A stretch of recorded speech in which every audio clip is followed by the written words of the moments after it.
Good morning, everyone. So I'm Mike McGinnis. I am Vice President for Academic Affairs at St. Francis University, and I have the pleasure of being your moderator this afternoon. And I'm going to try to keep it at that. We have four just amazing individuals up here that are going to kind of talk us through, and you can see the description of the session, up there on the screen right now. We do have a few slides that each one of them have. And so I'll allow them to introduce themselves once we get to their slides so that we kind of get to know everybody on here, but also some introductions. Once that's complete, we'll kind of open it up for some discussion. We really want this to be an interactive session. And hopefully, garner some ideas as we go through the discussion this morning.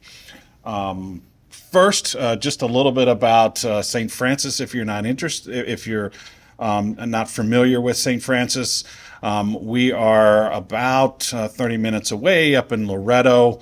We have both an aviation pilot program, which Dr. Knowlton teaches our students down here for the actual pilot portion of that program. And we're starting a brand new aviation maintenance. We have a new renovated hangar across on the other side of the Johnstown Airport, and that program will be starting in the fall. And hopefully our application will launch very soon. We just got FAA approval last week. So that was a big step in that particular process. So a little bit about me. I've been here for 2 years. My oldest son, who may be flying in this afternoon, is a pilot himself, and that's where I've kind of gotten some of my aviation industry, although I love to travel, and I think both my kids and wife, we do a lot of traveling. Just got back from Italy just the other day, and just very much appreciate the aviation industry and looking forward to St. Francis and some of the folks up here helping train our future aviation professionals both on the ground and up in the air. So without further ado, I'm going to invite Glenn up here first to give us some introductions about him and what he can bring to the conversation. Well, good morning, everybody. My name is Glenn Ponis. I am the Director of High School Outreach for the Aircraft Owners and Pilots Association Foundation.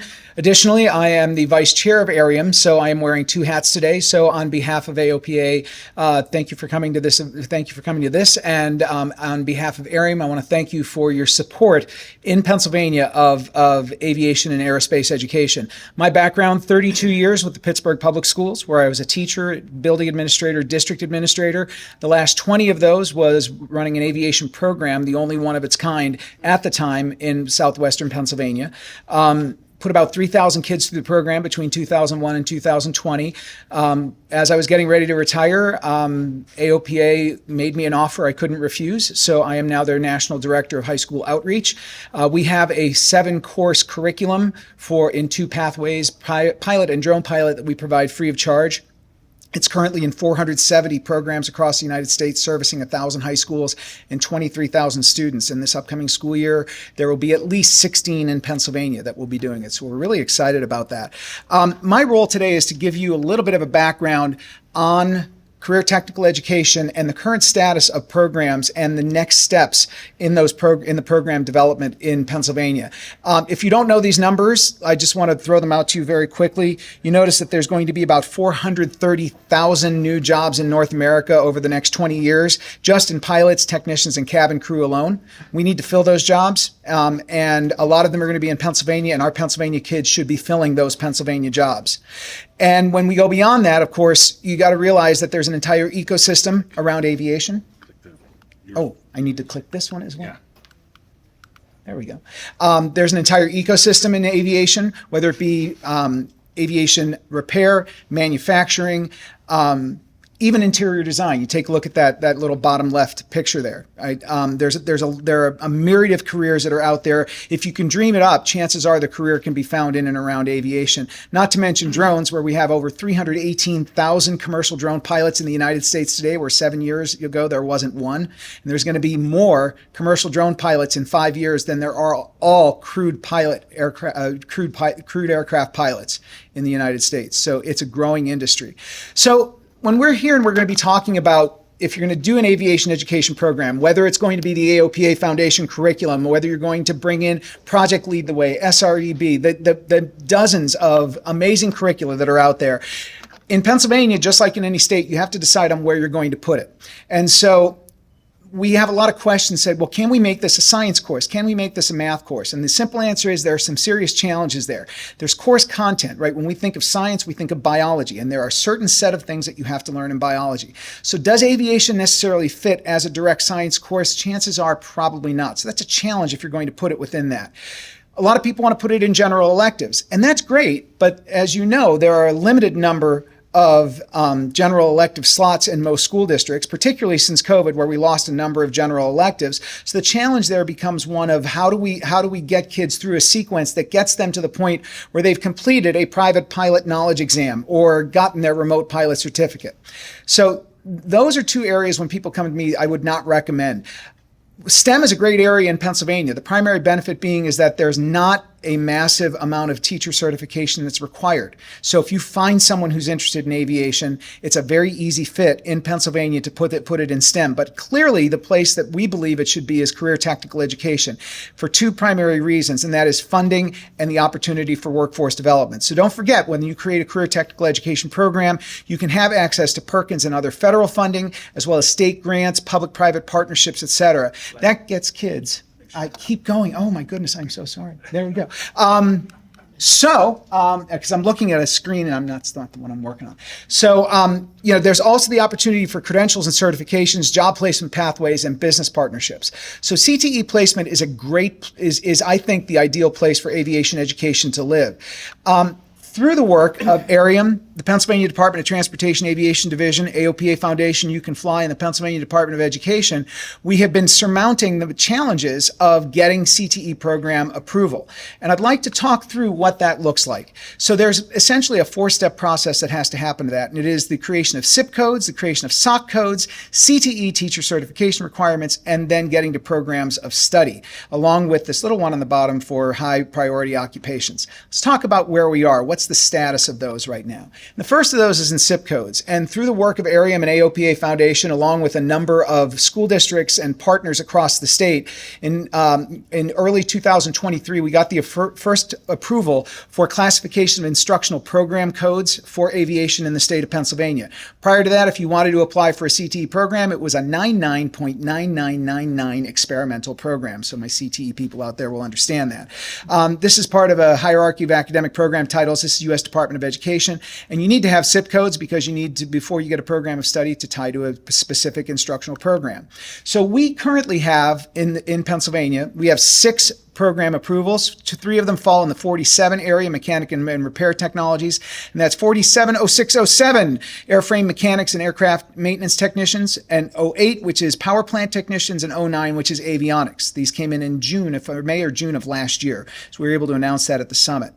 When we look on the 49 side, which is on the transportation and materials moving, we have 490101, which is aeronautics, aviation, aerospace, science and technology general, then the professional pilot pathway and the remote pilot SIP codes. So they are done, ready to go, been approved by the state, been around for about a year.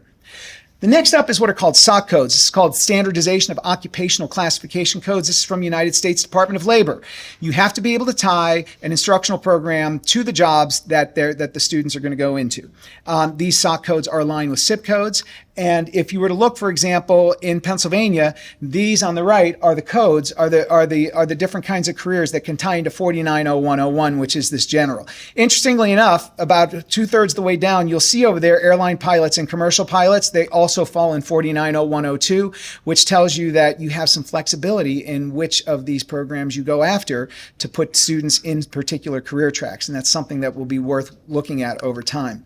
We then look at the teacher certification requirements. I won't won't go into the details of these, but through our work with Bureau of Career and Technical Education and in the certification areas of the state, we have identified pathways for CTE now. So you need a CTE teaching certificate, and if you're going to teach the maintenance technician, you need to have an AMT general certificate. And if you're going to be teaching the airframe, you have to have the airframe certificate. And if you have to have the power plant certificate. When we look at the professional pilot side, in a massive change for the better from PDE, you need to have, if you're going to be teaching ground school, you need your FAA basic ground instructor, and if you're going to be teaching flight, you need your FAA flight instructor, and for your remote pilot, you need your Part 107 certificate along with your certification. So we now have defined teaching standards for those. So as you go out looking for people who you may want to cultivate to become CTE teachers, or who you may want to bring in immediately as CTE teachers, you now have a pathway to understand what they have to do and what certificates they need to have to be registered for the CTE programs. And then the last piece of this is the high priority occupation designation. Why did we do this? Because there's more money out there in CTE programs for high priority occupations. Simply put, you can get more money per student, which means you can build bigger, better programs faster. It's essentially what it comes down to. And so the next step up, that just happened. There we go. Sorry for the Ricky Bobby quote. So the next step up is programs of study. And this is under the Students Occupationally and Academically Ready in Pennsylvania. These will be sequenced courseworks with standardized benchmarks and competencies that are going to lead to technical skill proficiency at the post-secondary level. The whole goal here is to decrease the cost to get students to those industry-recognized credentials and early entry into the workforce. The whole notion here is that when we get to approved programs of study, you will be able to apply with minimal effort for these CTE programs and be able to bring that funding to your schools and build programs and get kids into these occupations. And that's the goal. That's where we're going next. And that's what the whole nature of the rest of this conversation is going to be like. And so here's an example of one that's out there already for auto body collision. And hopefully, if we can talk to Bureau of Career and Technical Education, we'll be putting that together and working with them to put together programs of study that will be specific to aviation and those SIP codes that you saw. So that's kind of the status of where we're at. And I'm going to turn it back over to Mike. So I would like to welcome Brandon. Good morning, crew. My name is Brandon Weiss with the Pittsburgh Institute of Aeronautics, and I'll briefly give you a little bit of background about myself, and then which will kind of tie into. There we go. Why I'm kind of here today. So I've had the honor of the last 3 years being on the Aerospace Maintenance Competition Support staff. For those who aren't familiar, a global competition that allows students at a post-secondary level to compete in aircraft maintenance competitions, 29 held over multiple days. And the reason I share that is it's a great testament to industry, who also competes, stepping up and being there to support the next generation, which is essentially a theme of exactly why we're here today. Just finished the process of being an official judge for the Harbor Freight Tools for Schools for Teaching Excellence Award. Side note for any educators in here, encourage you next year, the deadline is May, to have your instructors apply for this. Thousands of dollars. They're going to give away $1.5 million this year to 25 different career and technical instructors as well as schools. And this is a great benefit and also a great flashlight to what's going on in the CTC industry, which again, this kind of brings us back to why we're here today. The third element of what I've done in the last 3 years is I've had a huge part in the rollout of the Piedmont Tuition Payment Program, which, for those who aren't familiar, Piedmont Airlines has identified the extreme demand that we have seen in this industry for aviation maintenance technicians, and they've stepped up and they're willing to pay a student's full tuition at our PIA Hagerstown and PIA Myrtle Beach campus. So for the last 3 years, what I've done with them is actually not only created presentations and rollouts to collaborate with their East Coast director, their base managers, and actually have brought them into CTE centers, technical high schools, and just huge large-scale events to expose students to what is possible in the industry. I'm happy to share that since that program started 3 years ago, we've had over 100 students go to school tuition free and get involved in the aviation industry. Now, a big portion of that program was really exposing students at a CTC level to what is possible for them and what career paths are out there. And that's really why we're here today, to not only now take that step of exposure with the students at that level, but really have them, and we kind of spoke about this earlier, even at the hotel, great when someone gets excited and I can speak to someone on a path, but then it's like, well, hurry up and wait. Well, now you have 2 years till you can explore that path. And through social media and coming to our campus and different events we have. Like we just had, Piedmont Airlines at Harrisburg hosted an open house, and I had students come down 8th grade, 9th grade, all the way through high school to attend that. But now we're going to be able to have them in that high school level really fan those flames of excitement.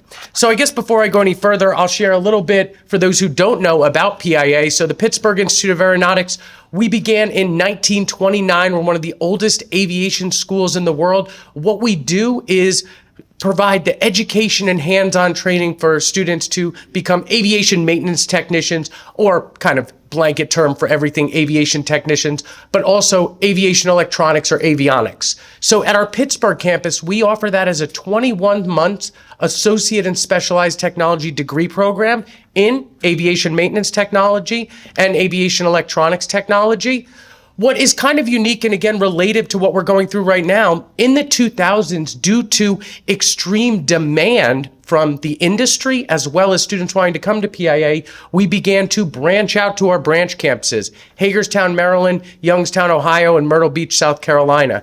And I want to share with that. So I've had students from the Lehigh Valley, Harrisburg, Johnstown area actually go to our Myrtle Beach campus just to come back full circle and work in the area that they grew up in. And that's a huge empowerment. When I spoke on that Piedmont program, and really what a lot of aviation is trying to do, Lockheed Martin does a wonderful aspect of this as well, is find students who can go get their education and want to come back to where they grew up and facilitate that area. We've seen tremendous success with this in Philadelphia, schools surrounding that area that we've done, as well as the Harrisburg area. And I use those terms generally, 50, 75-mile radius that a student could work in that area around those base locations, if you will. And we're just scratching the surface. So PIA graduates are qualified to go on to work in all sectors of aeronautics, aviation and beyond: NASA, SpaceX, Lockheed Martin, United Airlines, Delta, you name it, our grads are qualified to work in that. So they have many options to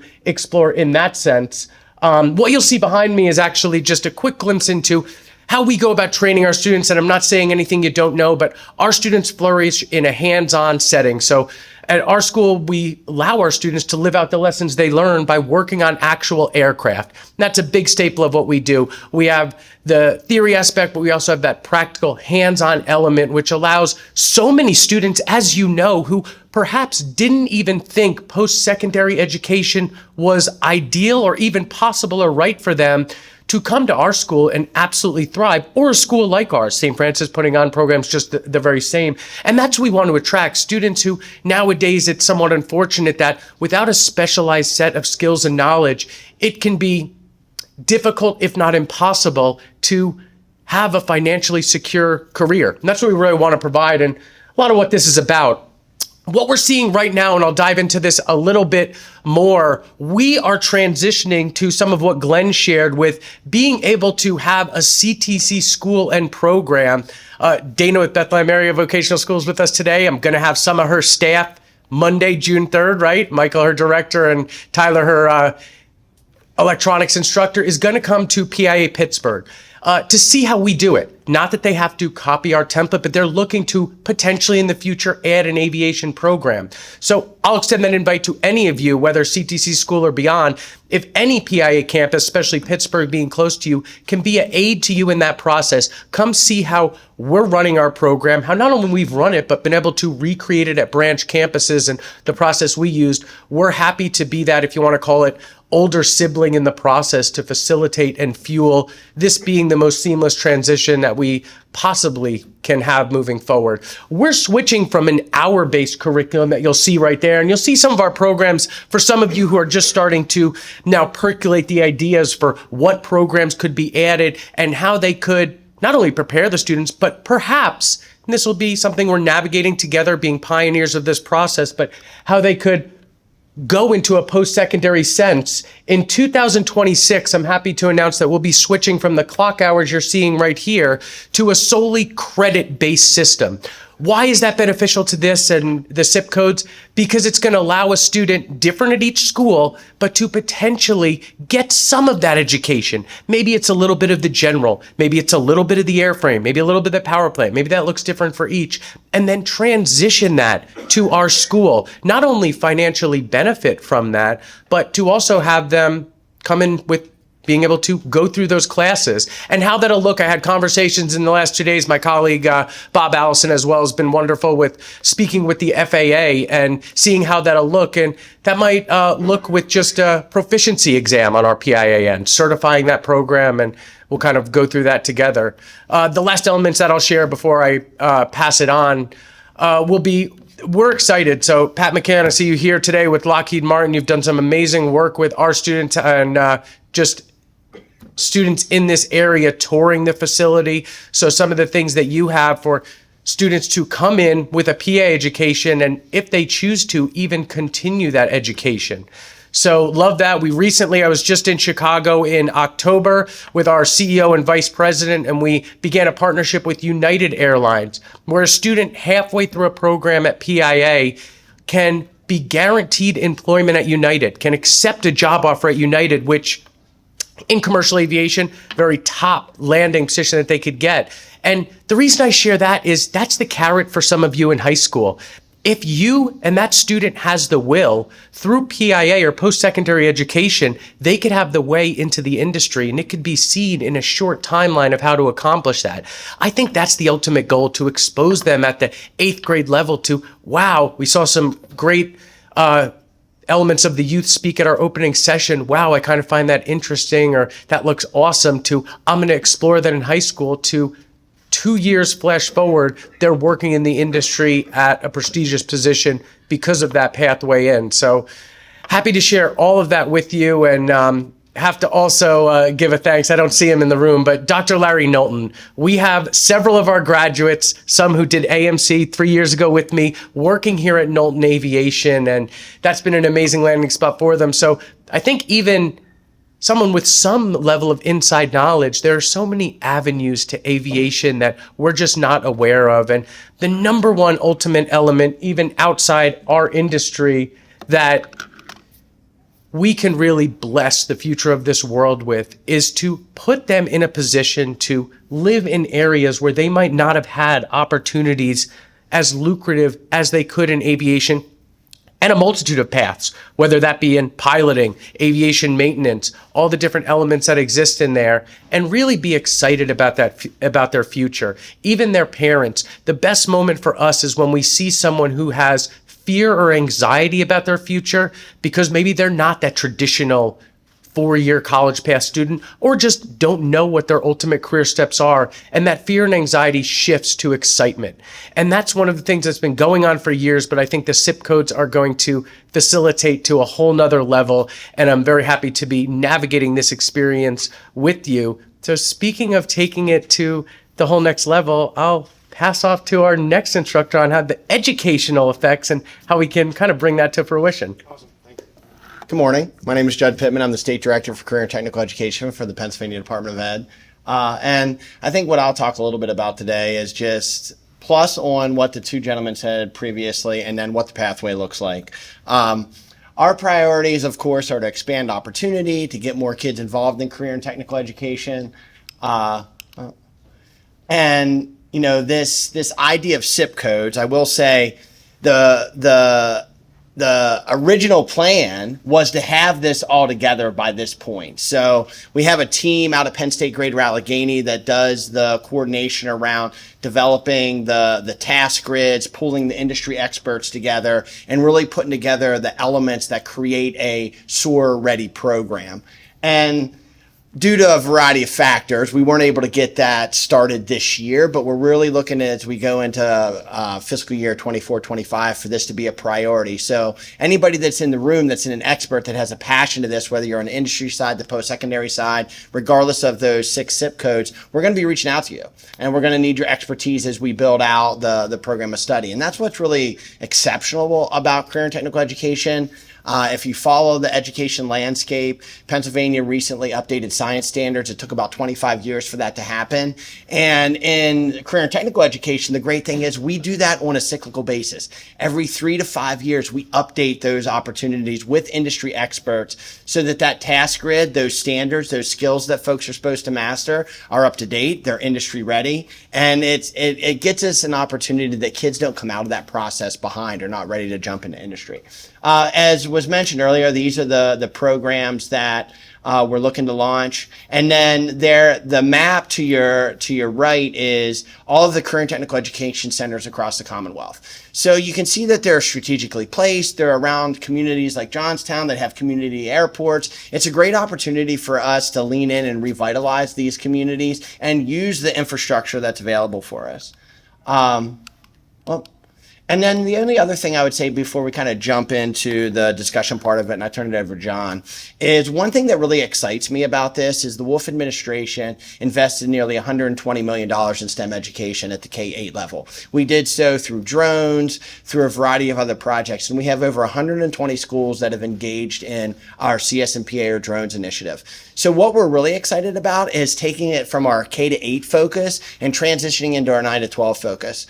So in the spring, you're going to see an RFP come out from my office that's going to go to communities. It's going to take an ecosystem approach, and it's going to be an $8 million package that's focused on sparking new programs of study. That can be within current technical education centers like John has, or it can be a satellite site. So it could be plopped in a regular ed school with the partnerships of post-secondaries and career technical education centers. So, we're really excited to be here. We're here to remove barriers and get this thing moving at an accelerated pace and make sure the kids have opportunities to do the things that they dream about and love. And I'm going to turn it over to John. All right. So the room filled up when it was the educators' turns. Everybody saw that, right? We know what we're doing here. We know what we're doing. But I'm here with some friends. I see some other directors that are here in the room. So I'm the hometown Career and Tech Ed Center. We're literally about 4 miles from here, just on the edge of the industrial park. We call it Schoolhouse Road. Our facility sits there. UPJ sits there. The community college, Penn Highlands, sits on the same road, as well as K through 8 education for Richland School District. So it really is the hub of education here in Cambria County, takes place there. But I'm here to sort of tell you how you're going to do this. Okay? Oh, this is great. We're going to put kids in airplanes. We're going to put them up, right? We can barely get through driver's ed. How are we going to do this? Well, I'm going to tell you something. I'm going to start a line from a very famous movie, and you're all going to finish it together. Don't leave me hanging up here. All right? If you build it, They will come. that's exactly right. And that's what this program is going to take. This idea all started when Dr. Knowlton and I sat together at a booth at Denny's right over here by the Walmart Plaza. And he's like, hey, how do we get kids in high school into aviation? I'm like, well, you got to do all this stuff. We had to. By the way, Judd, you got to hire him to talk about zip codes because it's the greatest zip code explanation in the world. Bobby, we got that on film? Yes? Okay. Use that. Yeah. All right. So how are you going to do this? So I'm here to lay out some challenges for you. The first thing you're going to do when you get back to your school, I don't care if you're an elementary school, a middle school, a high school, a career and tech center, or a university or college or a clock hour school, you got to find a champion. You have to find a champion to drive this home. I happen to have that champion from the Westmont School District. His name's Mr. Gleason. Okay. And he is without question the elected school board member for 7 school districts who is championing this. And he will not let it go. There's not a joint operating committee that goes by that we're like wrapping up. Okay. And you have this little line that says other discussion and nobody ever says anything. He goes, John, where are we at on aviation? He went every meeting for the last 3 years. Where are we at on aviation? How are we doing? We going to get there? Yep, we're going to get there. Our school in Richland School District was the sponsor to get the 6 zip codes through. We had to have a sponsor CTC and a sponsor high school. And through that champion, we made that happen.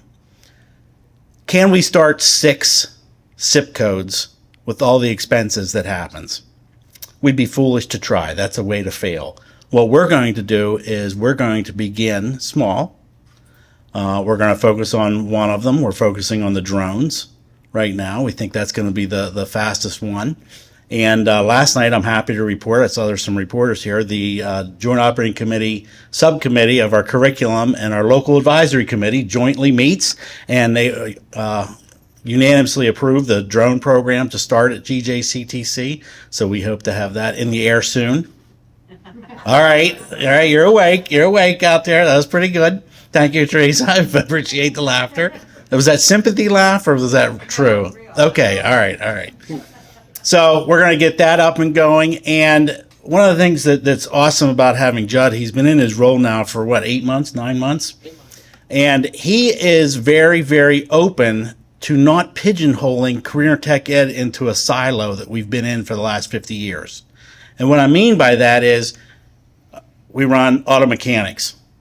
And that is it. That auto mechanics teacher can teach auto mechanics, but we're going to do a little auto body. No. No soup for you. You cannot do any auto body. And that's one of the things that Judd and I have started a really good relationship where drone piloting crosses so many careers.